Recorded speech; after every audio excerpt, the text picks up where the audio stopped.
Hello everyone, good morning to all of you. दोस्तों, कैसे हैं आप सभी? आशा करता हूं आप सभी अच्छे होंगे। दोस्तों, आज हम बात करेंगे ऐसी खबरों का जिसका सीधा संबंध आपके और हमारे बीच है।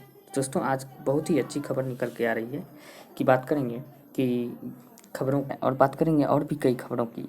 तो सबसे पहले इस खबर के बारे में जानते हैं। दूसरी इंटर स्तरीय व तीसरी ग्रेजुएट परीक्षा का विज्ञापन अगले हफ्ते, यानी कि ये जो है इनके पेपर में कई दिन से आ रहे हैं कि अगले हफ्ते यानी कि यह महीना जो है अब निकलने ही वाला है। तो इसका जो है अनुमान लगाया जा रहा है अब इस हफ्ते तो नहीं तो अगले महीने में ही निकालने की संभावना है। अब आएंगे कि नहीं आएंगे इसका कोई गारंटी नहीं है, लेकिन इसका जो है डिले ही हो रहा है। अभी तक तो डिले के कारण ही चल रहे हैं। और दूसरी बात, कोरोना महामारी का ये कारण चल रहे हैं और धीरे धीरे स्थिति जो समान होते जा रही है, तो अब जो है निकालनी चाहिए और एग्ज़ाम धीरे धीरे कंडक्ट कराना शुरू कर देना चाहिए। और बात करते हैं द्वितीय इंटर स्तरीय परीक्षा और तृतीय ग्रेजुएट स्तरीय परीक्षा के लिए बीएसएससी अगले हफ्ते विज्ञापन जारी करेगा और इन दोनों परीक्षाओं के माध्यम से लगभग 4000 पदों पर नियुक्ति होगी। इंटर स्तरीय परीक्षा के लिए अब तक की लगभग बात करें तो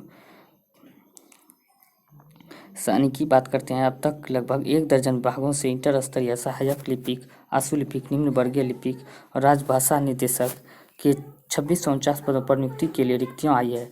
और आयोग के सूत्रों की माने तो तृतीय ग्रेजुएट परीक्षा के लिए लगभग 1500 पर रिक्तियां आने वाली है। अब वही बात करते हैं, 2 स्तरों की परीक्षा होगी और पिछले परीक्षाओं के अनुभव को ध्यान में रखते हुए तृतीय ग्रेजुएट स्तरीय परीक्षा में 4 से 5 लाख आवेदन आने की संभावना जताई जा रही है, जबकि द्वितीय इंटर स्तरीय परीक्षा में यह संख्या 10 से 15 लाख तक पहुंचने की संभावना। ऐसे में दोनों परीक्षा के लिए पीटी का लिया जाना तय है। तो इसके यह खबर निकल के आ रही है। अब देखते हैं कब तक में ये निकल के आ रहे हैं और कब सब जितना जल्दी हो जाए तो उतना अच्छा रहेगा। कितने विद्यार्थियों का मन हतोत्साहित हो गए हैं और इसमें तो जल्द से जल्द निकल जाए तो और भी अच्छा रहेगा, बेहतर रहेगा। तो चलिए बात करते हैं अब अगली खबर की। अब बात करते हैं दिल्ली में एलटी ग्रेड के 800 पदों पर भर्ती होगी। तो बात करते हैं दिल्ली के सरकार ने स्कूलों में प्रवक्ता के 800 असिस्टेंट पदों पर यानी कि 800 के अतिरिक्त पदों पर भर्तियां होंगी। सेवा निदेशालय यानी शिक्षा निदेशालय ने शैक्षणिक सत्र 2018 से 19 की पोस्ट फिक्सेशन की तरह से अधिक स्कूलों में यह प्रावधान निकाली गई है। यानी कि ये जो भर्तियां हैं इन विषयों यानी कि विषय बार जो निकलने वाली है और यह जो है दिल्ली के लिए यह वैकेंसियाँ निकल के आ रही है। तो यानी कि दिल्ली के लिए यानी कि ऑल इंडिया लेवल कोई भी स्टूडेंट इसको भर सकते हैं जो इसके लिए एलिजिबल है। तो अब बात करते हैं अगली खबर की। अब बात करते हैं पीयू यानी कि पटना यूनिवर्सिटी में एडमिशन फॉर्म भरने को लगेंगे 1100 रुपये। यानी कि पटना विश्वविद्यालय ने सत्र में नामांकन के लिए ऑनलाइन आवेदन की प्रक्रिया में भी बदलाव किया है। पीयू यानी कि पटना यूनिवर्सिटी आवेदन करने वाले छात्रों को एक बार ही केंद्रीकृत रूप से 1100 रुपये की राशि देनी होगी। अब छात्रों को हर कॉलेज के चयन पर 300 रुपये की राशि अलग अलग कॉलेजों फॉर्म फीस के रूप में नहीं देना होगा और एक ही बार छात्र विवि के लिए यानी कि विश्वविद्यालय के लिए आवेदन करेंगे और उक्त विश्वविद्यालय में जिस फॉर्म कोर्स के लिए उनकी अर्हता होगी उनको सबको उसके चॉइस के अनुरूप चुन सकते हैं। तो यह इसकी निकाली गया। और वहीं बात करते हैं अब अगली खबर, यानी कि आज से इंटर में एडमिशन के लिए फॉर्म भरने की अंतिम तिथि, यानी कि आज जो है इंटर में जो भी कैंडिडेट इंटर में भरने वाले हैं उसका लास्ट डेट है। जो भी नहीं भर सके हैं तो ज़रूर भरें। और लास्ट आवर में सर्वर भी कम यानी कि स्लो चलने लगते हैं, तो ज़रूर है कि आज कोशिश करें कि जल्द से जल्द भर लें। और बात करते हैं वहीं अब अगले खबर की। अब बात करते हैं कम्युनिटी हेल्थ ऑफिसर के लिए 2800 रिक्त पदों के लिए करें ऑनलाइन आवेदन। यानी कि राष्ट्रीय स्वास्थ्य मिशन उत्तर प्रदेश ने कम्युनिटी हेल्थ ऑफिसर के 2800 पदों के लिए 2021-22 सत्र के लिए कम्युनिटी हेल्थ में नर्सों के प्रशिक्षण के 6 महीने के प्रमाण पत्र के लिए अधिसूचना जारी किया है। इन पदों को काम करने के इच्छुक उम्मीदवार 20 जुलाई 2021 तक आवेदन कर सकते हैं। योग्यता की बात करें तो उम्मीदवार के मान्यता प्राप्त संस्थान में से जनरल नर्सिंग और मिडवाइफरी बीएसएससी नर्सिंग की डिग्री ली हो वही इसको में भर सकते हैं। आयु सीमा की बात करें तो 35 साल तक अधिकतम एज है इसकी और इसको आवेदन कर सकते हैं आप। तो इसको भर सकते हैं और इसका लिंक जो है हम वीडियो के डिस्क्रिप्शन में दिया गया है, वहाँ से आप जाके यानी कि इसके बारे में पूरी जानकारी ले सकते हैं और फॉर्म को भर सकते हैं। चलिए और भी बात, कई वैकेंसियाँ निकल के आ रही है जो अलग अलग स्टेट के हैं। तो बात देखते हैं, फैकल्टी की 22 पदों की रिक्तियाँ 2 जुलाई से आवेदन का मौका, यानी कि चिल्ड्रन यूनिवर्सिटी ने फैकल्टी के पदों में गुजरात से यह वैकेंसियाँ निकल के आ रही है 22 पदों के लिए। और वहीं बात करते हैं, साइंटिफिक सहित 85 रिक्त पदों पर होंगी जल्द ही नियुक्तियाँ।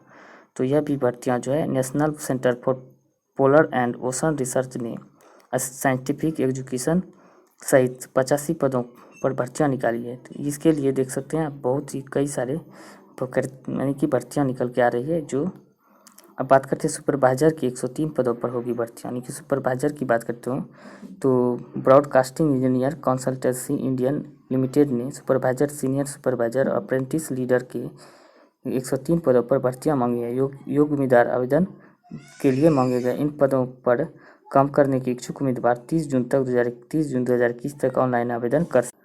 अब वहीं बात करते हैं, सब इंस्पेक्टर के 447 रिक्त पदों पर होगी नियुक्ति, यानी कि उड़ीसा सरकार के द्वारा यह नियुक्तियाँ निकाली गई है। और यह बात करते हैं, इसकी उम्र सीमा 21 से 25 साल तक होनी चाहिए। यह उड़ीसा राज्य के द्वारा सब इंस्पेक्टर पद पर भर्तियाँ निकाली गई है। और भी देखते हैं, कई सारी भर्तियाँ हैं जो देखते हैं आगे। अब बात करते हैं अगली खबर, यानी डंपर ऑपरेटर सहित 428 पदों के लिए 7 जुलाई से तक आवेदन मिल रहा है, यानी कि आवेदन कर सकते हैं। वहीं बात करते हैं, दक्षिणी पूर्वी कोलफील्ड लिमिटेड ने डंपर ऑपरेटर, ट्रेजर ऑपरेटर सहित 428 रिक्त पदों पर भर्ती के लिए योग्य उम्मीदवार आवेदन कर सकते हैं। इच्छुक उम्मीदवार ऑफिशियल वेबसाइट के माध्यम से 7 जुलाई 2021 तक आवेदन कर सकते हैं।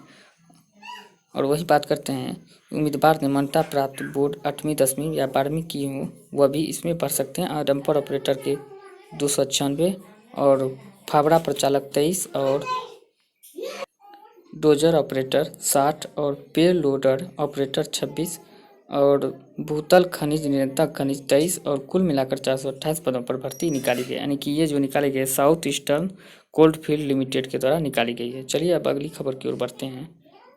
अब बात करते हैं, असिस्टेंट ऑडिटर ऑफिसर के 138 पदों के लिए करें अप्लाई। अब बात करते हैं, बिहार लोक सेवा आयोग ने असिस्टेंट ऑडिटर ऑफिसर के 138 पदों पर भर्तियों के लिए आवेदन तिथि आगे बढ़ा दी है। अब इन पदों के लिए उम्मीदवार 29 जून 2021 तक ऑनलाइन आवेदन कर सकते हैं। अब बात करते हैं अगली खबर की। अब वहीं बात करते हैं, नीट जेईई परीक्षा शेड्यूल जल्द होगा जारी, छात्र ज़्यादा समय रिवीजन पर ध्यान दें, यानी कि जो भी छात्र कोरोना के कारण जो एग्ज़ाम, बहुत सारे एग्ज़ाम जो कंडक्ट होने वाले थे वो उसका यानी कि पोस्टपोन, यानी कि डिले हो गया था, यानी पोस्टपोन कर दिया गया था। और वही कोरोना महामारी के चलते जो जितने भी एग्ज़ाम थे पोस्टपोन कर दिए गए थे, उसी के चलते लेट हो रही है। और बात करते हैं, अब इसको जल्द ही जल्द परीक्षा कैलेंडर जारी करने का संभावना बताई जा रही है। और कोरोना के दूसरे वेव के दौरान कई परीक्षाएं टाली गई थी और कई रद्द हुई थी।